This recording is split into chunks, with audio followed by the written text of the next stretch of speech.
Os fungos podem ser encontrados em praticamente qualquer ambiente, onde participam de maneira muito importante na degradação de matéria orgânica animal e vegetal. Os fungos têm grande relevância para a medicina, pois algumas espécies produzem substâncias como antibióticos, esteroides, ácidos orgânicos, etc. Também tem grande valor para a indústria alimentícia. Não só alguns deles são comestíveis, como agem como fermentadores de alimentos. Os fungos não precisam parasitar o homem para sobreviverem. Apenas poucas espécies atacam eventualmente o organismo humano, causando em geral micoses, intoxicações ou envenenamentos. Vamos ver hoje uma aula sobre os fungos, sua classificação e suas características. No meu ponto de vista, o grupo de seres vivos mais bonitos que tem na natureza, de um colorido e forma sem precedentes. Vamos então conhecer as características gerais dos fungos. Os fungos são seres uni- ou pluricelulares. Podem também ser microscópicos e macroscópicos. Entre os fungos macroscópicos, os mais conhecidos são os cogumelos, como por exemplo o champignon. Todos os fungos são eucariontes, ou seja, apresentam a carioteca, aquela membrana que envolve o núcleo. São heterótrofos, ou seja, eles não conseguem produzir o próprio alimento como uma planta. Eles têm que consumir o alimento que já existe na natureza. E isso é uma característica fundamental, porque durante muitos anos os fungos foram classificados como plantas ou eram estudados no reino dos vegetais. Mas se fungo realiza fotossíntese? Não. Ele não realiza fotossíntese e por isso não é autótrofo. Ele é um heterótrofo e ele é um heterótrofo especial. Ele é um heterótrofo chamado de decompositor. Ele é um indivíduo que pega a matéria orgânica que existe e vai transformar em matéria inorgânica. Essa decomposição ele faz por fermentação ou por digestão.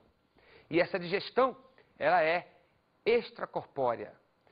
Preste atenção, uma outra característica muito importante dos fungos. A digestão dos fungos, que ocorre, né, é fora do corpo deles. O cogumelo, por exemplo, a casinha de sapo, né, libera um pozinho enzimático que vai derretendo, né, o esterco de boi ou a madeira que está apodrecendo por ele mesmo. E essas enzimas, então, vão degradando as proteínas, os carboidratos, enfim, degradando a matéria orgânica e transformando em minerais que depois são sugados pelas suas, preste atenção, raízes. Não que fungo tenha raízes, né? Olha só minha aspa.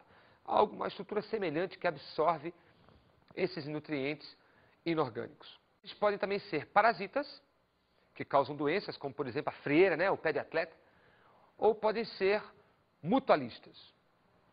E entre os mutualistas se destacam os líquens, as micorrizas, que nós vamos ver daqui a pouco mais detalhadamente. Os fungos existem em lugares úmidos, sombrios, né, e bastante rico em matéria orgânica. O ambiente dos fungos, aquele das florestas fechadas, abafadas. Eu encontro fungos crescendo no caule que caiu, né, no graveto que caiu, na folha que caiu, no animal que está morrendo e ele está decompondo por ação de bactérias e fungos. Então, toda vez que eu reviro a relva, né, as folhas e mexo num galho, toda vez que eu levanto uma pedra, sempre eu vou encontrar fungos. Fungos visíveis a olho nu, ou às vezes a matéria em decomposição eu não estou vendo fungo, mas ele está lá. Os fungos apresentam parede celular, assim como os vegetais e as bactérias. Só que olha só, a parede celular deles é composto por um açúcar chamado quitina, aquela mesma que o Rogério falou, que forma o exoesqueleto dos insetos. Lembra disso? Então os fungos têm uma característica muito parecida com a dos vegetais, parede celular presente. Porém, os vegetais, a parede celular é formada de celulose, enquanto que dos fungos é formado de quitina, o mesmo açúcar que compõe o esqueleto dos insetos. Isso é uma característica importante, afastando cada vez mais os fungos do grupo dos vegetais. Aliás, é importante ressalvar que os fungos têm o seu próprio reino, né? O seu próprio reino, chamado reino fungi, né? Que tem diversos tipos de fungo, né, agregado nessa categoria. Uma outra característica que aproxima cada vez mais os fungos dos animais é a sua substância de reserva, que no caso é o glicogênio. Essa mesmo, o glicogênio é a mesma substância que está no nosso fígado, Se eu pudesse agora abrir o fígado para mostrar, para ver o açúcar que está lá guardado, esse açúcar é o glicogênio.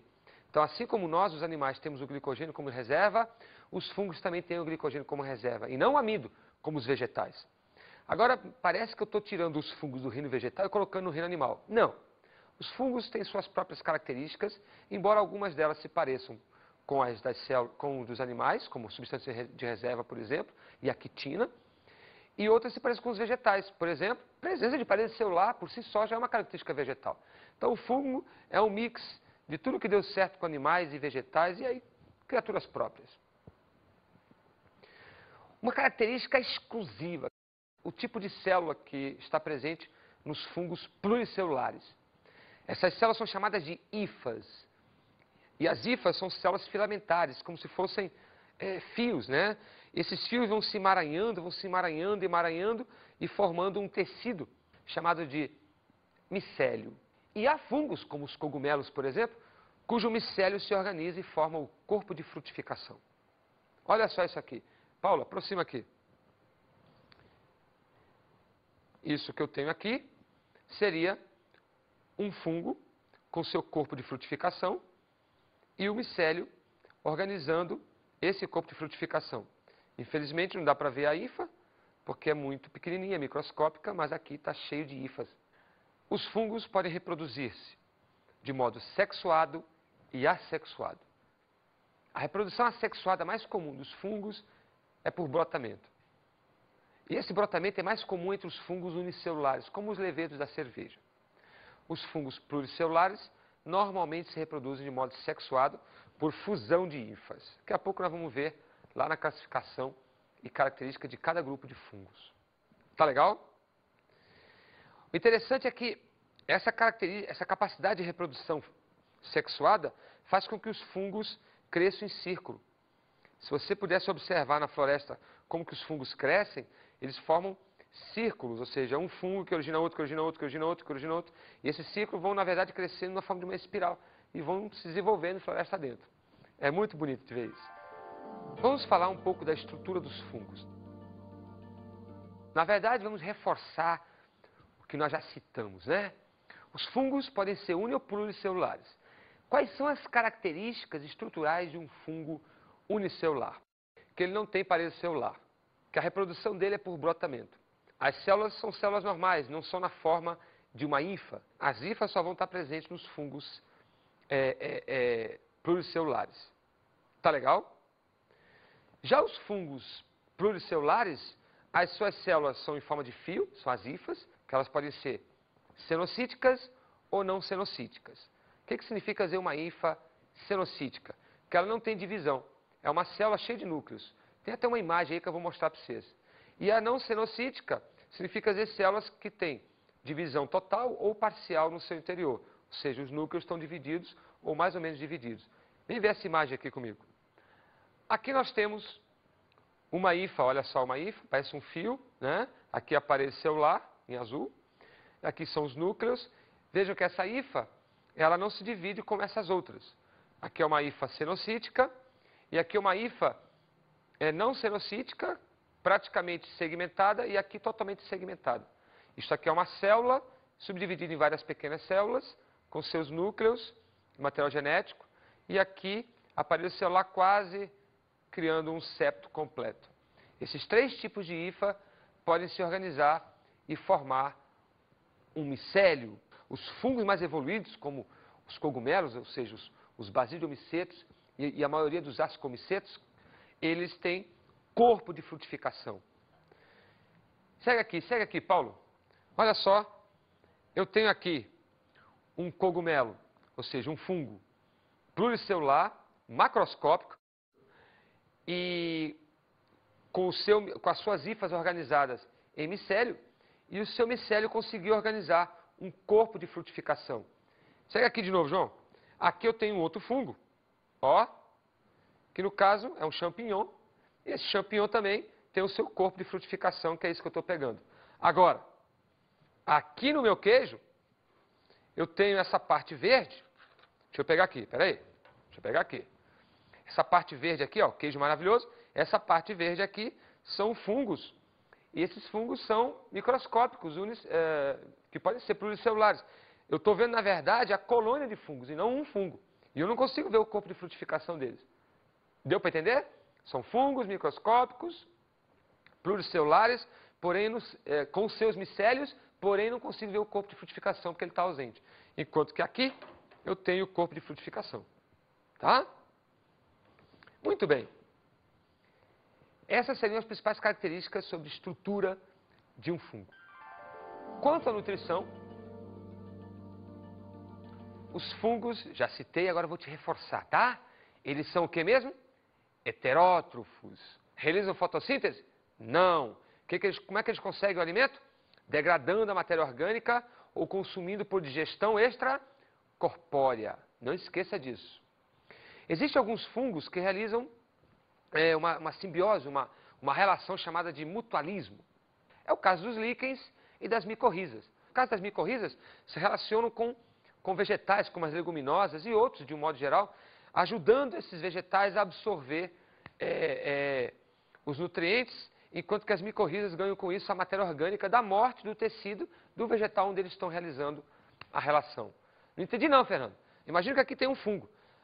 Minha pele vai morrendo naturalmente, outra vai surgindo no lugar, e essas células que vão morrendo vão servindo de alimento para o fungo que está aqui vivendo na minha mão. E por sua vez a minha mão ganharia alguma outra coisa com ele. Ou seja, a relação de troca e uma troca obrigatória que vocês já devem ter visto com o Rogério em relações ecológicas entre os seres vivos.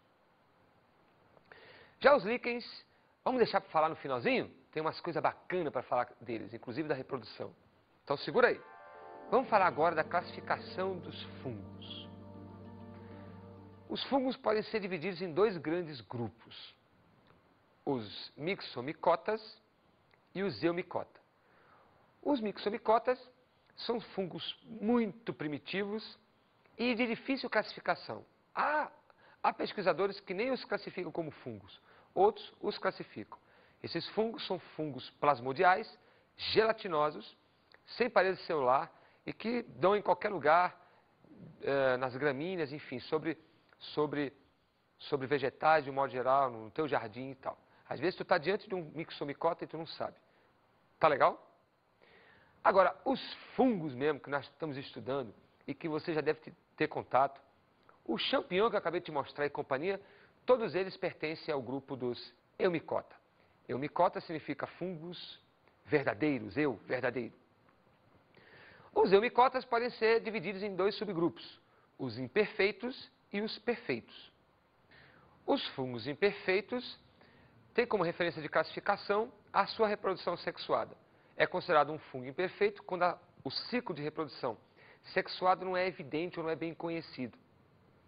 Entre eles se destacam os deuteromicetos e os fungos perfeitos. Entre os fungos perfeitos, o critério de classificação é a sexualidade, ou seja, para um fungo ser considerado perfeito, se conhece bem o seu ciclo reprodutivo. O ciclo reprodutivo sexual. A gente sabe como é que o fungo e a funga, né, brincam de fazer funguinhos. Entre esses fungos perfeitos se destacam os ficomicetos, os ascomicetos e os basidiomicetos. Vamos agora estudar cada um desses fungos nas suas características pessoais e na sua reprodução. Podemos começar com os ficomicetos. Os ficomicetos podem ser subdivididos em outros grupos, mas eu vou destacar o mais importante. Ficomiceto, destaca-se dentro desse grupo, os zigomicetos, que tem esse nome de zigomiceto porque formam um zigoto logo depois da fusão das hifas. O zigoto, isso mesmo, aquele que surge quando o óvulo fecunda, quando o espermatozoide fecunda o óvulo.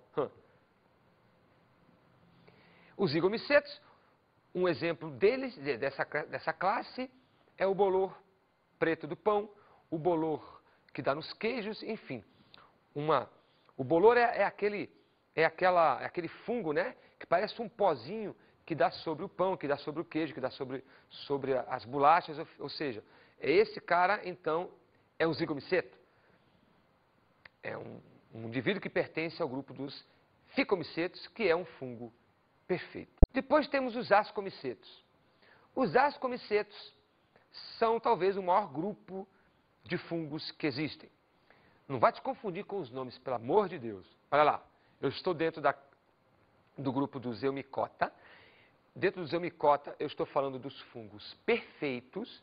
Dentro dos fungos perfeitos, eu citei os ficomicetos, no qual eu exemplifiquei um subgrupo chamado de zigomiceto, e dos quais eu falei de um exemplo chamado bolor preto do pão. Agora, estou falando de um outro grupo, que é o ascomiceto, que é parente dos ficomicetos. É um fungo perfeito. Os ascomicetos têm esse nome porque eles formam uma estrutura em forma de bolsa chamada de asco. E é dentro do asco que acontece a reprodução sexuada, formando pequenos esporos chamados de ascósporos. Tá legal? Tu entendeu aí, João? Tu entendeu aí? Então vamos mostrar um ciclo reprodutivo para eles aqui. Vem aqui comigo. Aqui eu tenho um ascomiceto. É aqui que começa todo o ciclo reprodutivo. Mas antes, deixa eu te mostrar uma foto real. Esse cara aqui é um ascomiceto. Tá? Nós temos aqui 3 ascomicetos. 3 fungos que têm a forma, né, de uma cuia, né, de um pirex. E a reprodução está acontecendo aqui dentro. É aqui que estão os ascos e aqui dentro que estão os ascósporos sendo produzidos, que depois, com o vento, vão ser levados daqui para um outro lugar. E onde cair um, vai germinar um novo fungo. Volta lá para mim, por favor, e olha só. Então, dentro daquela cavidade, né, estão saindo os esporos, chamados de ascósporos, que vão germinar hifas. E essas hifas, as células, né, aquelas que eu te mostrei, vão depois se emaranhar e formar o tecido dos fungos. Como é que chama o tecido dos fungos? Micélio. Esse micélio, ou esse tecido, vai depois se organizar e produzir esporos de novo. Só que agora, esses esporos são chamados de conídeos. É um tipo de esporo assexuado. Os ascósporos são esporos sexuados. Aí esses esporos aqui, onde eles caírem, vão germinar novas ínfas, novos micélios, ou cada ínfa pode continuar seu processo. Essa mesma que está formando os conídeos pode continuar seu processo até haver uma fusão de hifas. E essa fusão de hifas que vão acontecendo, ou seja, ó, tem um núcleo aqui, depois daqui a pouco tem 2 núcleos, e vão havendo fusão de hifas até formar, no futuro, esses bastõezinhos aqui, que são então os famosos ascos. Os ascos com seus ascósporos, que depois vão rebentar, cada um desses ascos vai rebentar e vai então liberar os ascósporos de novo, e assim vai um novo ciclo. Então eu tenho aqui uma fase assexuada e aqui uma fase sexuada. Para quem quer aprofundar um pouquinho mais, a meiose acontece justamente na hora da formação dos ascósporos. Isso é uma regra para qualquer fungo que tenha os seus esporos sexuados sendo formados. Meiose significa dizer que aqui está 2N, diploide, e aqui está N, haploide. Você quer ver agora uma imagem mais detalhada ou mais bonita dos conídeos? Olha só que bonito. Vem ver isso aqui. Olha que fantástico. Isso aqui é uma microscopia de varredura, onde mostra as hifas, né? E aqui os conidiósporos, né? Ou seja, os conídeos formando os seus esporozinhos. Cada um desses esporos vai formar ou novas hifas, no ciclo assexuado. E aí, o que pode acontecer é que esse ciclo assexuado nunca para. Porque cada vez mais novas hifas vão surgir, novos esporos do tipo conídeos vão surgir, e vai havendo, então, sem parar, novas germinações. Tudo bem? Essas hifas, por acaso, podem tomar outro rumo. Podem lá se fundir na frente, gerando o ciclo para a formação dos ascósporos, um outro tipo de esporo que você já viu. Tá legal? Muito bem. Olha só. Esse cara aqui é um basidiomiceto, que é o fungo que a gente vai já ver. Mas, esse daqui, que já já eu vou comer, ele é um fungo ascomiceto. Tá legal? Tá aqui o ascomiceto.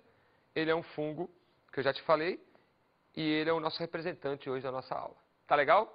Beleza? Antes de falar dos basidiomycetes, vamos concluir os ascomycetes falando da importância dele para o homem. Para a medicina, esses fungos são de importância principalmente no que se refere a alérgenos, ou seja, aqueles conídeos maravilhosos que você viu ali, quando eles se suspendem, eles causam alergia a muitas pessoas. Assim como o grão de pólen, o pelo do gato, os esporos dos fungos podem causar alergia nas pessoas. Então, conhecer que tipo de fungo está causando a doença é interessante para a medicina, que é para ela executar o tratamento. Uma outra forma de importância é a indústria farmacêutica. Por que é importante para essa indústria? Porque os fungos produzem um tipo de antibiótico chamado penicilina, que foi o primeiro dos antibióticos a ser descoberto. Daí a importância dos fungos na história da saúde. A penicilina é uma substância química que vai matar as bactérias e não deixá-las se desenvolver. O princípio de qualquer antibiótico. Uma outra forma de importância para o homem é a indústria de bebidas.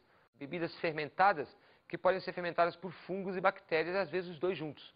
Mas a cerveja e os vinhos são produzidos por colônias de fungos. Os vinhos também têm algumas bactérias, mas a cerveja é o Saccharomyces cerevisiae. Uma outra importância é a indústria de alimentos. Aqui mesmo temos o nosso queijo Roquefort, mas também tem o queijo Camembert, o queijo Gorgonzola. Esses queijos são produzidos sob condições especiais, né? Começaram a ser desenvolvidos na Itália, que pedaços de leite que era deixado nas grutas, e aí a gruta tinha um fungo específico, numa região, não sei das quantas, e aí ganha fama no mundo inteiro e ganha preços astronômicos. Mas também tem os champignons e as trufas, ou seja, a comida à base de fungos é de alta categoria gastronômica. Também tem importância na agricultura. Como eu já falei para vocês, os fungos podem se associar com vegetais, formando uma relação mutualista chamada de micorrizas. Ou também, por que não dizer que os fungos são os principais decompositores da matéria orgânica, ajudando na produção, né, na liberação dos compostos para os vegetais absorverem. Ou seja, traduzindo em miúdos, os fungos são um dos responsáveis pela produção de adubos, né, para os vegetais poderem fazer seu ranguinho diariamente. Uma outra importância é ecológica. Os fungos se organizam em relações mutualistas parecidas com a das micorrizas, só que aqui entre algas e fungos. Tá legal? Essa importância ecológica é primaz, porque imagina que surge uma ilha no meio do oceano, uma ilha magmática, né, vulcânica, e lá não tem nada de vida. A primeira forma biológica que sempre se apresenta num ambiente inóspito, num ambiente que não tem ainda nenhuma forma biológica, são os líquens, porque são formas perfeitas de sobrevivência. O Rogério já deve ter citado isso para vocês em Sucessões Ecológicas, Comunidades Pioneiras. Já já vamos ver os links, tá? Vou chamar para você uma curiosidade sobre a descoberta dos antibióticos, muito interessante. O fungo Penicillium notatum é muito útil ao homem. Ele produz a penicilina, um antibiótico usado para combater infecções causadas por bactérias.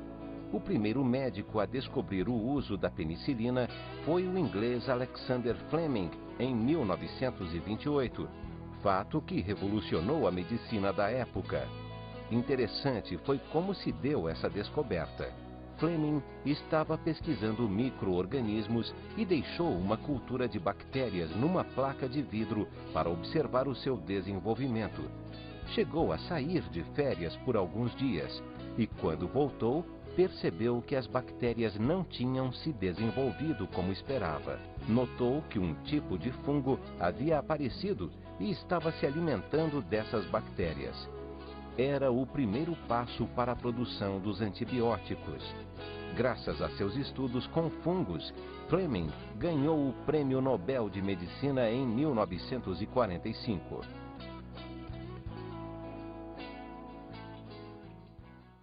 É interessante, né? Como as grandes descobertas, a maior parte delas acontecem por acaso. Uma curiosidade da curiosidade. A descoberta de Fleming mudou a história da Segunda Guerra Mundial. Quem adivinha? Quem adivinha por quê? Porque soldados feridos agora não morriam mais facilmente, porque tomavam pílulas de penicilina e os soldados vivendo mantinham os blocos, né, mantinham os esquadrões de guerra em número satisfatório para continuar. Então, a penicilina veio mudar a história da guerra, que aquele que tinha mais antibiótico conseguia sobreviver.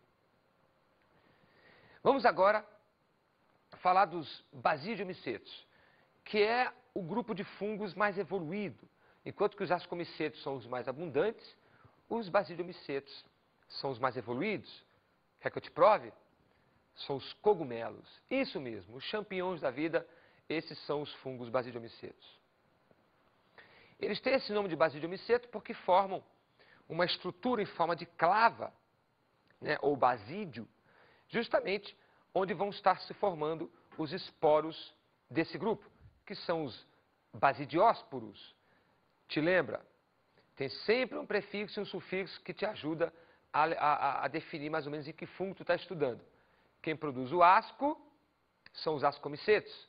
Logo, os seus esporos são quem? Ascósporos. Quem produz os basídios, que eu já vou mostrar, são os basidiomicetes. E os basidiomicetes, então, produzem os seus basidiósporos. Os basidiósporos também são esporos sexuados. Eu vou ressalvar aqui, já devia ter feito isso nos ascomicetos, que tanto os ascomicetos quanto os basidiomicetos têm corpo de frutificação bem formado. Corpo de frutificação bem formado. Casinha de sapo, no caso dos cogumelos basidiomicetos. Tá legal? Não esquece disso. Vamos falar agora de umas particularidades dos basidiomicetos. Olha só que imagem maravilhosa. Nós temos aqui um cogumelo clássico, né, com a sua umbrella ou guarda-chuva, sua haste. Essa estrutura toda é um corpo de frutificação do basidiomiceto. E embaixo é que se formam os basídios, tá? Que são essas estruturas parecidas uma romã. Lembra daquela fruta? E na extremidade existem então os esporos basidiósporos. Embaixo aqui tem as hifas. Essas hifas estão se espalhando para haver reprodução. Uma dessas aqui vai tocar com uma de outro fungo e assim vai. Não esquecer que apesar de estar apontando hifas aqui, aqui também está cheio de hifa formando o corpo deste fungo. O corpo de frutificação é formado por um tecido chamado micélio. E já aproveitando que a gente está aqui, vamos ver a reprodução desses fungos, né? Vamos lá? Olha só. Lembra? Temos sempre um ponto de partida. Aquele fungo lá, com a sua umbrella, com o seu guarda-chuva, começa a produzir os seus basídios. E aqui está um basídio com os seus esporos sexuados chamados de basidiósporos. Muito parecidos com os ascomicetos, lembra? Só que aqui eram ascos com os seus ascósporos. Bem, muito bem. Onde um basídio desse cair, vai germinar hifas e essas hifas, então, vão agora se fundir, formando novos basidiomicetes com o seu corpo de frutificação. Tudo bem? Eu tenho aqui a fase sexuada desse indivíduo. Reparem que eu não tenho conídeos aqui na reprodução. Então, os conídeos são uma forma de reprodução assexuada presente nos ascomicetos e você já vai ver, também está presente nos deuteromicetos, mas não nos basidiomicetos. Tá legal? Beleza? Nesta outra imagem, vemos aqui champignons, aquele usado realmente para fazer o estrogonofe. É comestível.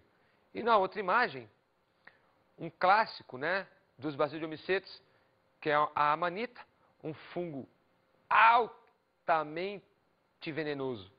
Reparem na cor, que é um vermelho vivo, um laranja vivo. Isso realmente é para espantar os predadores, para avisar, ó, eu sou perigoso. Daqui é retirado um dos maiores venenos do mundo, a muscarina, que mata em micromiligramas. Então, quem tiver contato com esse cogumelo, ele vai morrer. Agora, aproveitando aqui a nossa dica, os cogumelos comestíveis geralmente são pardos, enquanto que os cogumelos venenosos são muito coloridos, ou um colorido vistoso. Tá legal? Quer que eu te prove? João, Paulo, segue aqui. Olha só. Nós temos aqui, ó, um prato maravilhoso de cogumelos. Olha a tonalidade deles, pardos, amarelados e tal, mostrando que eles podem ser comidos. Agora, calma lá. Existem fungos também pardos que são venenosos. mas isso é uma regra geral. Vamos agora estudar os deuteromicetes. Lembrando que os deuteromicetes pertencem ao grupo dos fungos imperfeitos. Quer saber por quê? Eu não vou conseguir achar, estudando os deuteromicetes, a formação de esporos sexuados. Como eu vi lá nos zigomicetes a formação do zigoto, ou do zigósporo. Como eu vi nos ascomicetes a formação dos ascósporos. Como eu vi nos basidiomicetes a formação dos basidiósporos. E cadê os esporos sexuados dos deuteromicetes? Não tem. Mas eles se reproduzem por esporos também. Só que chamam-se conídeos, aqueles mesmos que nós vimos coloridos, bonitos, lá nos ascomicetos. Fungos muito rudimentares, eles são, na sua maioria, parasitas. Os deuteromicetos são de grande importância médica, porque eles causam doenças ao homem. Quer que eu te dê um exemplo? Ó, exemplo da importância dos fungos deuteromicetes para o homem. Cândida é o nome de um grupo de fungos, Cândida sp, que causa a candidíase, que é uma inflamação que pode ocorrer na vagina ou no pênis. Ou também, o mesmo Cândida pode causar os sapinhos, né, que também pode se manifestar no órgão sexual, ou nos cantos da boca, ou na língua. Tá legal? A Tinea pedis, que também é chamada popularmente de frieira, ou pé de atleta, que costuma dar nos atletas, por quê? Porque eles suam bastante, usam durante muito tempo o calçado fechado ali, e aí é um ambiente, lembra do ambiente? Úmido, quente, suado, molhado, aí os fungos maravilhosamente se procriam ali.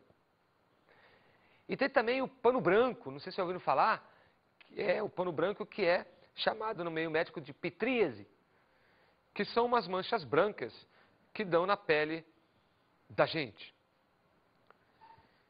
E vamos encerrar falando dos líquens, né? Os líquens são associações entre fungos e algas.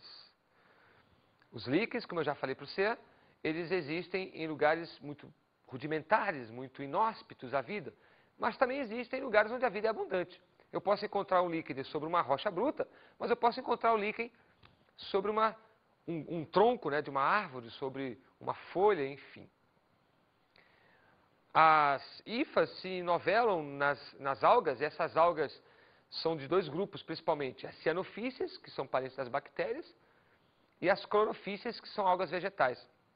Essas algas, então, fornecem matéria orgânica para os fungos. Essa matéria orgânica é fornecida quando ela morre, quando a alga morre. Em contrapartida, o fungo garante a umidade necessária para que a alga consiga sobreviver. Uma das formas de reprodução mais importantes dos líquens é através de propagação por sorédios. Se você olhar o desenho que está aí, os sorédios são uma ou duas ou três algas envolvidas por algumas hifas, e aí, vai pelo vento, e onde pousar vai originar um novo líquen. Tá legal?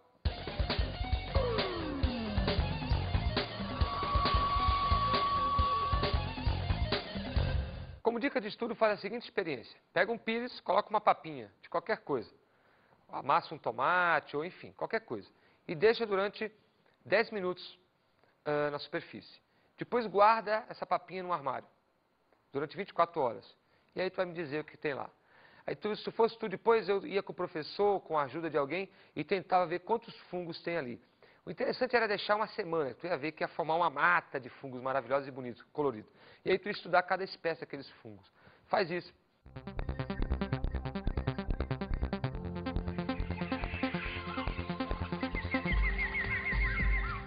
Na aula de hoje estudamos fungos, classificação e características. Os fungos são seres que têm digestão extracorpórea, têm as células do tipo hifa e vivem em ambientes úmidos, quentes e sombreados. A classificação deles são divididos em imperfeitos, que têm a reprodução sexuada não conhecida, que se destacam os deuteromicetos, e os fungos perfeitos, que têm a reprodução sexuada conhecida, nos quais se destacam os ascomicetos e os basidiomicetos. Bons estudos!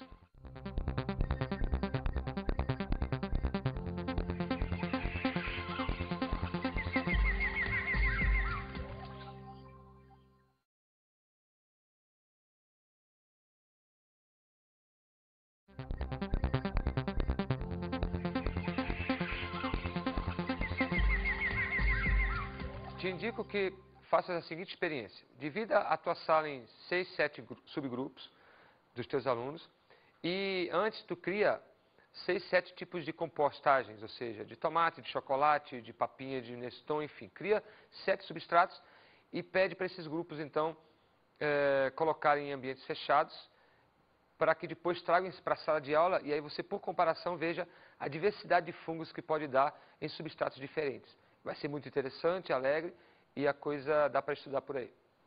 Até mais e bom trabalho.